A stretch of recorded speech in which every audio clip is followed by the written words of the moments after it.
तराईमा अहिले यस्तो पद्धतिको विकास भएको छ। उहाँहरू मिनेटको पैसा ल्याउँछ।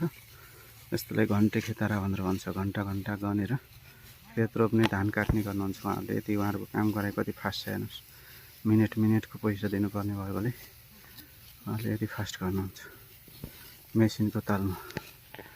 नेपालीहरूले विदेशमा गएर पनि गर्ने यस्तै हो। र यो पद्धति अत्यन्तै राम्रो हो, किनकि एउटा काम धेरै दिन लाएर गर्नुभन्दा 1-2 घन्टा 3 घन्टामै काम सम्पन्न हुन्छ। किसानलाई पनि एकदम चाहिँ सही ठिक भयो। उहाँहरूलाई पनि 2-4 पैसा आम्दानी भयो। यो पद्धति चाहिँ जताततै हुनुपर्ने हुन्छ र अन्य क्षेत्रमा पनि रहेको यो कल कारखानाहरूमा पनि यस्तो हुनुपर्ने देखिन्छ नेपालमा।